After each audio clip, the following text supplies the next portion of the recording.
Chapter 71. The scenery in Olivia's dream changed from the ocean to a lovely sunflower field. A kid was running and giggling in the field. "Mama, come get me. Oh, sweetie, my sweet child." When she caught up with the kid, she pulled him into a hug. "I finally found you, my baby. I'm sorry. I will protect you well now." She turned the kid around and was astonished to see Connor's meaty face. It suddenly started pouring, and she had to run to a shelter with the kid. She was drenched by the rain. At that moment, she woke up from the dream, and the first thing she saw was the kid with a meaty face drooling from his lips. The drool almost fell onto her face, but Ethan was fast enough to wipe it away. When they exchanged glances, the air became a little awkward. After all, Ethan had sported an image of a haughty company president. Nobody had ever caught him in such an unbefitting act. Olivia chuckled after she noticed the unfamiliar environment. "Is this a dream? Am I dead? Why would I dream of you both?" He frowned and said frostily, "Is that what you wish? Death? Yeah, I'll be free after I die." She still thought she was in a dream and pinched Connor's chubby face, which was pleasant to the touch. Staying alive is tiring. Unable to understand the adults' conversation, Connor, who had developed a liking for Olivia, attempted to climb onto her. Drooling, he chanted, "Mama! Mama, I want a hug." His childish talk instantly made her tear up. What did you call me?" Ethan did not stop her. If she couldn't even stay alive for Jeff, perhaps she needed something new to keep her around. In fact, he was proven right. The kid had pulled her back from the brink of death. "Mama, kiss." Connor was at an age where he only knew a few simple words. Oddly, he had never called Marina, "Mama," before. When they were together with the nanny, Marina got frustrated from teaching Connor how to address her. She even described Connor as an idiot who didn't know how to address his mother at 1 year old. Connor, the sweet child, kept calling out to Olivia. She hugged Connor tightly as though he was the baby she had lost. Connor wrapped his arms around her neck and rubbed his face against it after he succeeded in hugging her after a few failed attempts prior. Tears trickled down her face. "Oh, dear child, it'd be nice if you were mine." Connor stared at her with his innocent dark eyes and an adorable smile. "Mama." His drool fell onto her neck. It was a little chilly and very real, which made her snap back into reality. She examined her surroundings and determined that she was in a hospital room that reeked of disinfectant. Ethan, standing by the bed without expression, exhibited a rare look of concern in his eyes. "How are you doing? You, okay?" She realized that she was neither in a dream nor in hell. Her face fell upon recalling what he had done to her. "Yeah, I'm alive. No thanks to you, of course." Chapter 72. Ethan reached out to touch her forehead, but she dodged his move. "Mr. Miller, please don't cross the line. I just wanted to know if you're still running a fever," he explained. To that, she flashed a caustic smile. "Don't you think you're quite ridiculous? You were the one who tied me up under the cold shower. You're not a 3-year-old, you knew the consequences, so why did you act like you cared after I caught a fever? I didn't know you were weak. And I didn't know you'd be in critical condition after getting a fever." Her smile widened. "Does that matter? Plus, we're divorced, but you keep acting like you are in love with me. That's sickening." She had no idea why Connor was in her room, but she knew that it wouldn't be wise to have him stay around her. Now that she was back to herself, she gently pulled Connor away from her. She then tossed the blanket aside and took out the IV drip needle from the back of her hand. Droplets of blood trickled down the tiny wound, but she did not wince nor take a look at it. "You, still feeble," she slowly got out of bed with a determined look in her eyes. Straightening her back, she told him, "Ethan, you were the one who cheated and asked for a divorce. If you are still angry about your sister's death, I can make it up to you with my death." Without warning, she hopped up to the balcony nearby.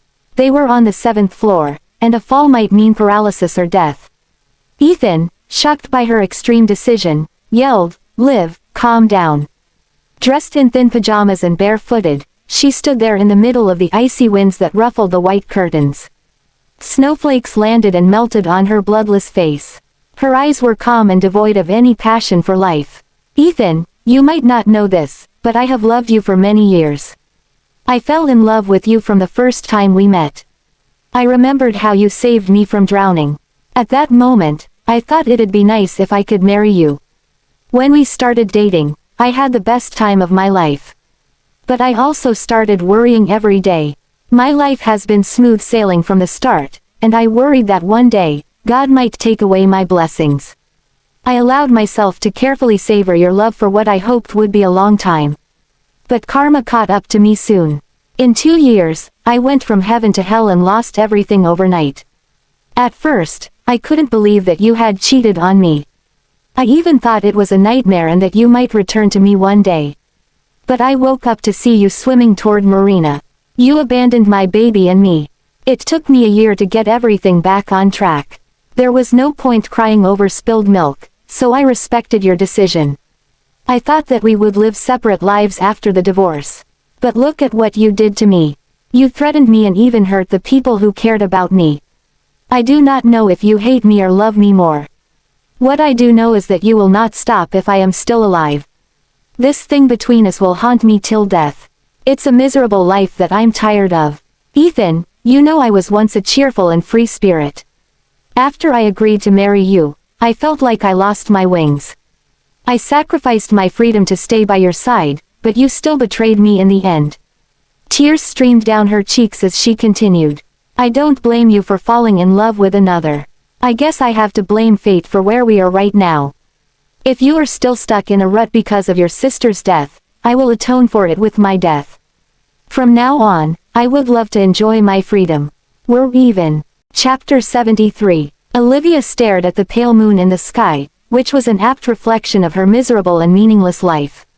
She no longer wished to be involved with Ethan and sought death.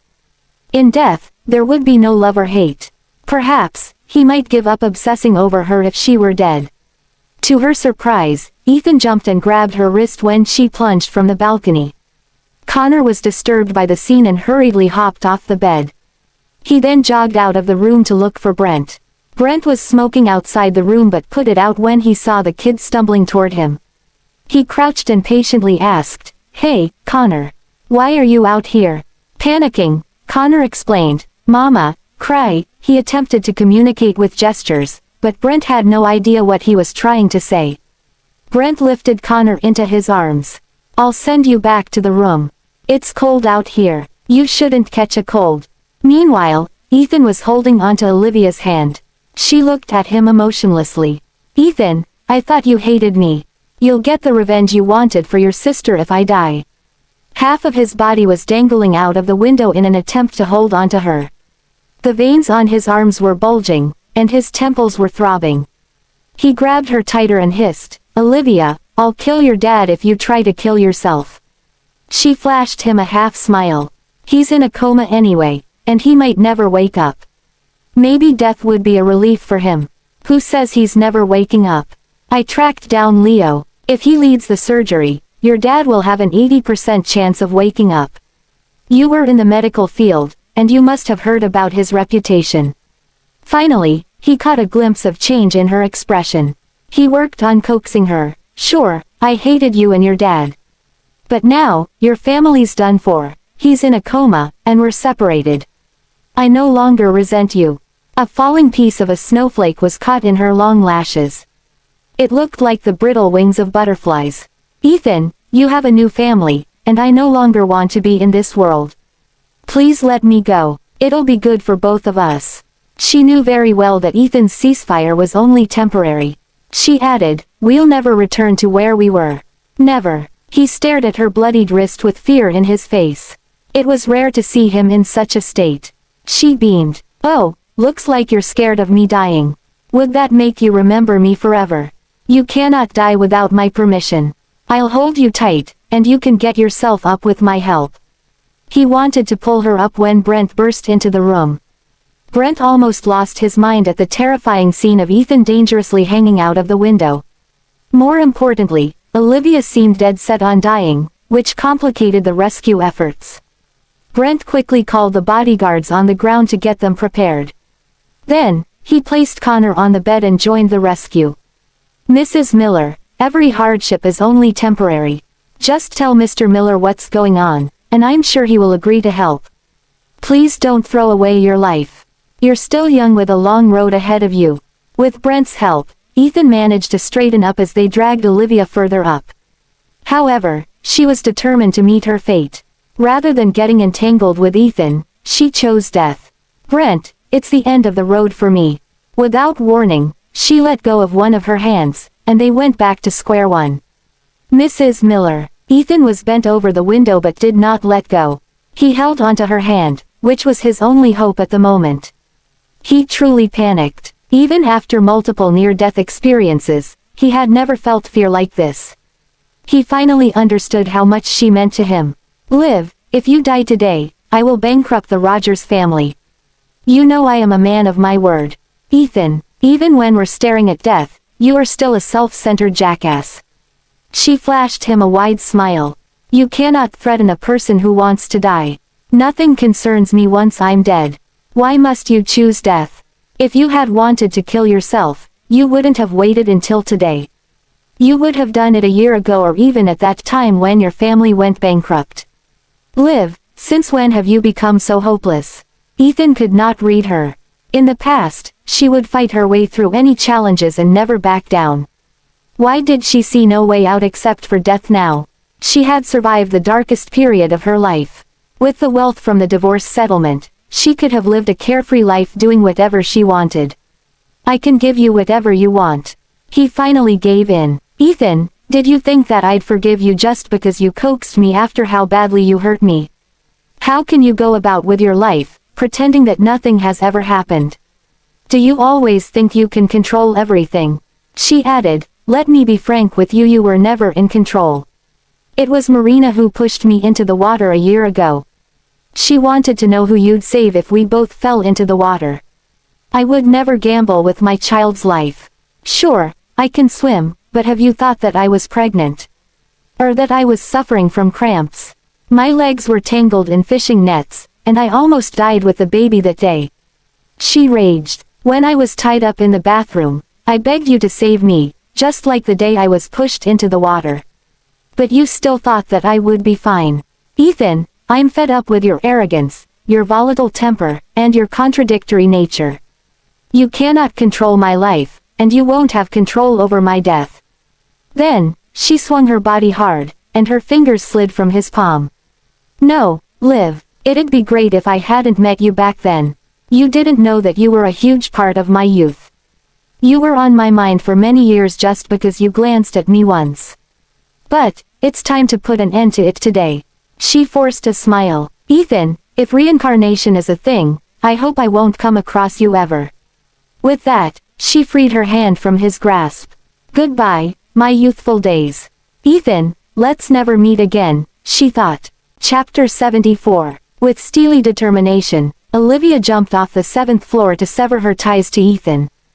Unexpectedly, Ethan quickly kicked against the ledge to launch himself into the air and fell beside her.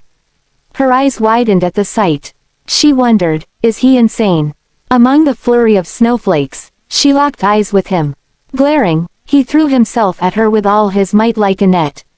She had always failed to escape him, like a moth drawn to a flame.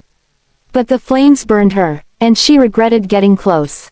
Ethan would not stop even after he shattered her heart.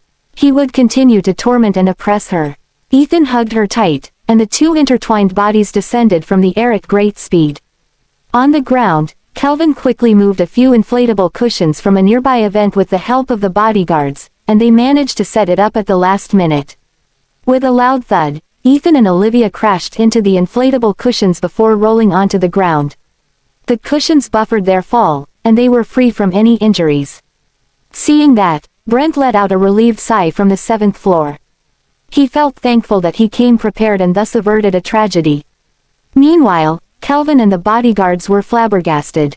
They couldn't bear the responsibility if something had happened to Ethan. Ethan rolled off the cushion and hit the floor hard.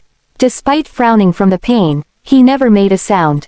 He hugged Olivia tightly in his arms to protect her from getting hurt. Even so, the first thing she did when she climbed up was to slap him across the face. "Ethan Miller, how dare you take away my right to die? I thought you hated me." You should be happy to see me dead. Ignoring the pain from his back, he grabbed her tiny wrist with raging eyes. Like a provoked beast, he growled, because death is an escape. I want you to live out the rest of your life in shame and hopelessness to make up for my sister's death. She sniffled and felt chills spread across her body. Perhaps it was from the outdoor temperature or Ethan's cruelty.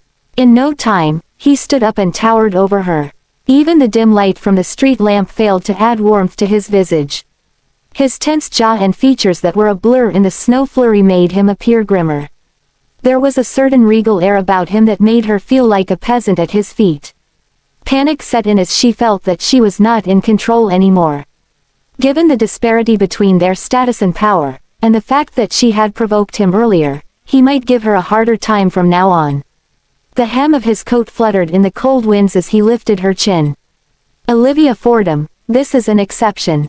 If you try to kill yourself again, I'll ensure the people around you will join you in the afterlife. Keith Rogers, Everly Hilton, Jeff Fordham, you name it. He tightened his grip on her chin, almost making her cry from the pain.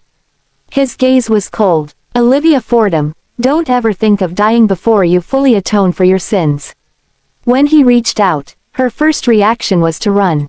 Chapter 75. Ethan snickered as he took Olivia by the wrist and scooped her into his arms. He was a little rough with her because of his anger, and he pinned her legs against his body with his arms. She tried to free herself but withdrew her hands when her fingers accidentally brushed against his neck. The warmth of his body lingered on her fingertips. Ethan, let go of me. She struggled with all her might, but it was futile. Giving up, she stayed in his arms as he walked through the snow linen path. The snow crunched underneath his boots during the walk to her room. He did not say a word, letting the silence hang over them. The heating in the room warmed up her freezing body. Unaware of the events, Connor stumbled toward her as though he wanted a hug. She reflexively reached out to hug him when she saw the tears and snot on his face. However, Ethan lifted the poor kid by the collar and instructed his men icily, send Connor home.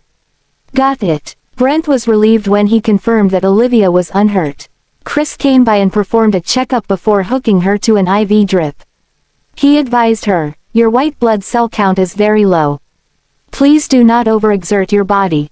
Or else, no one can save your life the next time. She merely grunted as she stared emptily at the ceiling like a ragdoll. Now that Ethan had trapped her and taken away chance at dying, what more could she do? Yeah, I understood. You'd better. Ethan finally looked away from her and strode out of her room.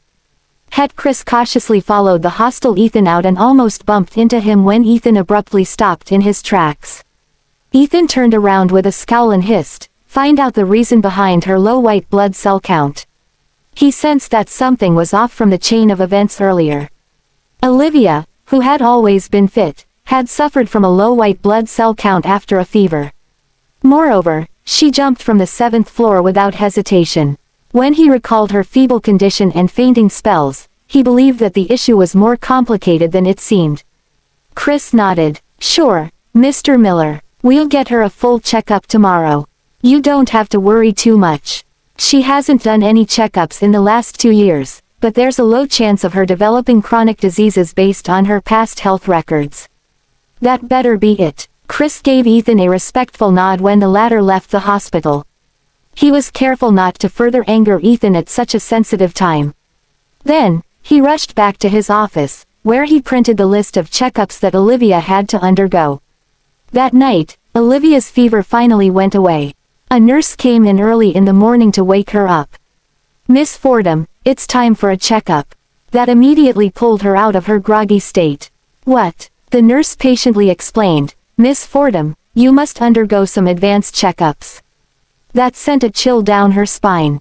She wondered if Ethan had picked up any clues on her condition. Chapter 76. Although Chris only got a few hours of sleep, he showed up looking fresh. Since Ethan wasn't around, he told Olivia, Mrs. Miller, your husband really cares about you. Look at how he arranged all these checkups for you. Olivia wanted to scoff at Chris' assumption. Ethan only wanted her to undergo the checkups to keep her healthy and to suffer from his punishments. She was somewhat curious about Ethan's expression if he knew she had stomach cancer. Anyway, she did not have much of a choice at the moment. She croaked, "Yeah, let's do it." There was a dizzying number of checkups to be completed. Endoscopy wasn't on the list because the procedure was more complicated. The patient would need to take laxatives after midnight to clear the bowels and go under anesthesia. Olivia wasn't in the condition to be put through the bowel prep. On top of that, she had stuck to a regular daily routine ever since marrying Ethan. Chris assumed that her digestive system was healthy and did not request an endoscopy. The results of the checkup were expedited. Olivia was taking some soup after starving for the entire morning when Ethan showed up at the door. Standing tall, he looked as indifferent as usual. Judging from his attire that commanded authority, a pressed suit and a black and white striped tie, he must have rushed over from work. She had bought him the tie, and the visual reminder brought back sweet memories from long ago. However, after 2 years, there was nothing left between them other than pain. He stared at her pale face, wondering why she always presented herself in a feeble condition. Was there something wrong with her body? "Mr. Miller, don't worry. I will not die. I will not think of killing myself too." She broke the silence and took another mouthful of soup. The back of her hand was all swollen from the injection earlier. She appeared rather pitiful and fragile. Ethan was no longer angry after a night away. "Are the results out yet?" "No." At the mention of the results, she put her spoon down and looked into his eyes. "If something's wrong with me, will you?" He cut her off. "What will go wrong?" "Well, if I caught a terminal disease, for example." She stared straight at him. "Will you consider sparing me?" His heart sank when he heard the question. Taking a seat on the couch, he straightened his back and started rubbing the area between his left thumb and index finger. His tone remained icy. "Tell me about that terminal disease." Although she escaped the endoscopy, she did a CT scan, which might not help determine the type of tumor. However, the CT scan would reveal gastric wall thickening. If the tumor was abnormally large, it might affect nearby tissues and structures. For example, it might affect the left liver lobe. Even the swollen lymph nodes might betray her condition. Knowing that the results would expose her condition in some way, she looked straight at him. Then, they heard a knock. "Come in." Chris entered with her results in his hand. Seeing that, Olivia stopped drinking her soup. "Looks like the results are in." She stared at Ethan, her palms sweaty from the nervousness. She was curious to see Ethan's reaction to the news of her cancer. Would he feel glad about her impending death, or would he feel a little sad for her? Somehow, the anticipation of his reaction gave some meaning to her upcoming death. Chapter 77. Ethan silently stared at the paper in Chris' hands. Feeling pressured, Chris forced a smile. "The results are in. Mr. Miller, you have nothing to worry about. I told you she'd be fine. Take a look." "Fine." Olivia frowned. A CT scan might miss the symptoms at the early stages of cancer when even the organs function just fine. But it was odd that the scan picked up nothing when she was in the late stage of stomach cancer. While she was thinking hard, Ethan looked more relieved and grew hostile at the same time. He made his way to her with a grim expression. She squirmed under his gaze, wondering what he had picked up from the results. Anger was not an emotion she expected to see in him after he learned the truth about her failing health. He stood in front of her with eyes that burned in rage. "So," her voice trailed. He suddenly threw the papers at her and bellowed, "Take a look at it yourself." She picked up the CT results that showed no abnormalities. Even her blood test results came back normal, with the red and white blood cell counts hovering around 4. Since she took a Neulasta injection last night, she wasn't surprised by her normal white blood cell count. But the CT scan must have gone wrong somewhere. The top-notch facilities at the hospital couldn't have missed her symptoms either. The cold, hard truth was laid out in front of her. When she was racking her brains, Ethan suddenly leaned forward with both his arms by her side. "Olivia Fordham, I underestimated you." He had a mocking look in his eyes. "Your acting was perfect. I almost fell for it. Did you think I was faking my illness?" She finally put 2 and 2 together. He smirked. "And what did you think would change?" It was a ridiculous accusation. Ethan was the one who hurt her, but he still wanted to drag her through the mud. Taking a deep breath, she refused to fight with him. If he trusted her, he would not demand answers. If he refused to believe in her words, no amount of reasoning would help.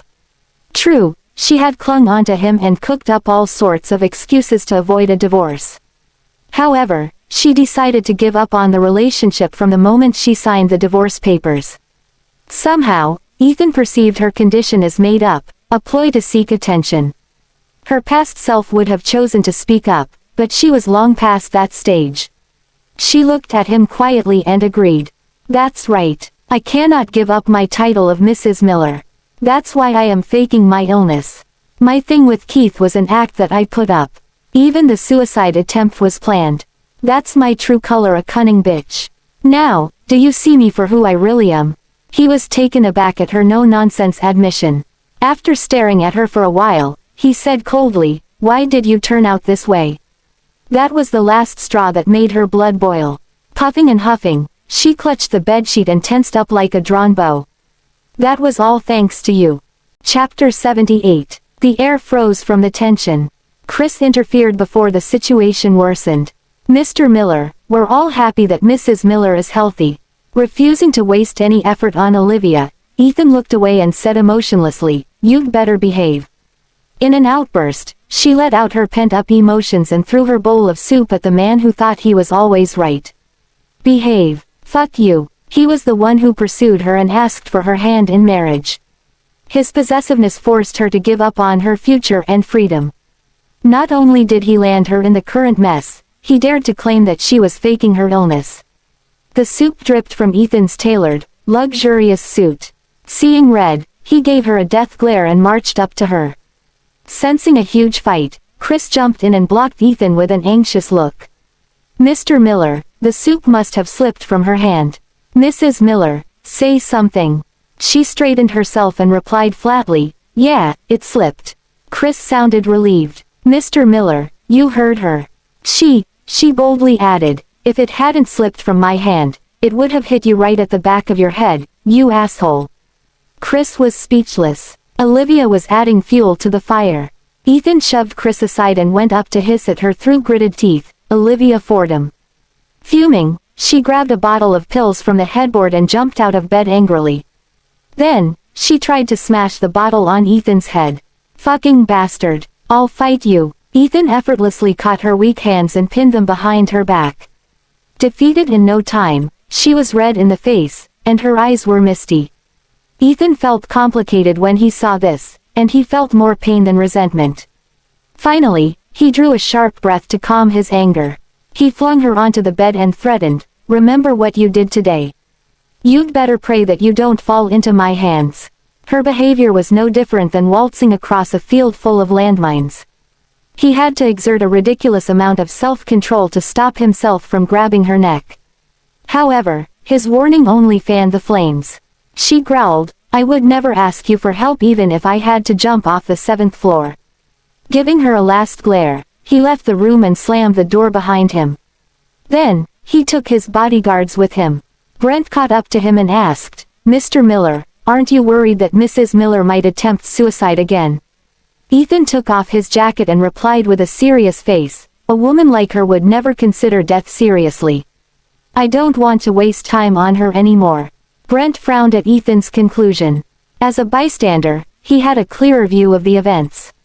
No sane person would bet on their life by jumping from the 7th floor, which might result in grave injuries or death. Olivia could have died if Ethan had not gone after Olivia and Kelvin had not placed the inflatable cushions in time. Still, Ethan was adamant that Olivia was playing hard to get, and he wouldn't have it otherwise. Back in the room, Chris requested a nurse to clean up the soupy mess. He flattened the bed and patiently advised Olivia, "Mrs. Miller, you can always talk things out calmly. You shouldn't resolve to extreme methods. Mr. Miller still cares about even stood guard outside your room last night."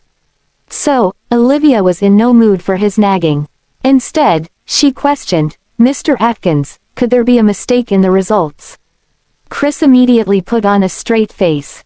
"Mrs. Miller, you can insult me as much as you want but do not question my professionalism. We ran your results through experts in the field. How can there be a mistake? Then, he let out a relieved sigh. I was shocked to see your low red blood count last night. I even thought you had, oh, by the way, did you receive any treatment before this?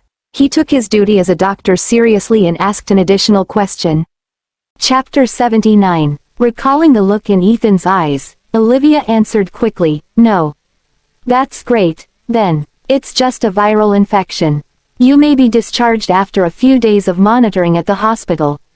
Chris felt as if a burden had been lifted off his shoulders. He gave her some more advice and left after she ignored him. Olivia had already done a biopsy which had confirmed her stomach cancer, but the CT scan results this time showed nothing. She had only undergone one chemotherapy session. Although it was very effective and the tumor would shrink, it would not disappear overnight. Evidently, something was off with the results, and only someone from the inside could have tampered with it. The person who did it must have been fearless if they had dared to do it right under Ethan's nose. Who could it be? Was it Marina? Was the incident at the grave not enough that this person had to alter Olivia's checkup results? Although there were no other suspects besides Marina, Olivia still felt that there was something fishy about the whole incident. If it was not Marina, then the real culprit was very terrifying. Many things that had happened over these 2 years may seem like mere coincidences, but it was strange when Olivia thought about it carefully.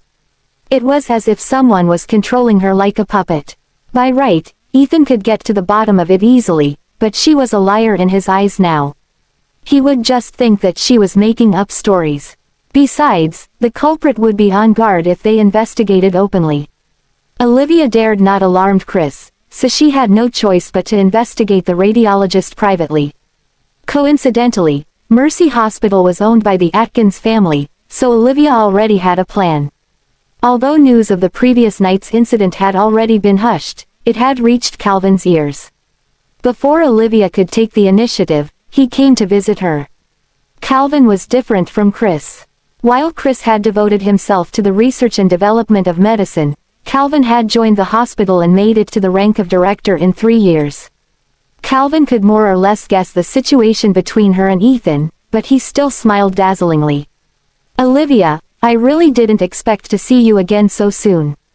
How are you? My fever has subsided. Thanks for asking. Lying down on the hospital bed, Olivia looked quite pale and sounded weak when she spoke. Noticing her dry lips, Calvin handed her a glass of warm water and said gently, "Here, drink some water." "Thank you." Olivia took the glass and drank a big gulp of water. In her haste to swallow it, she choked on the water and coughed violently.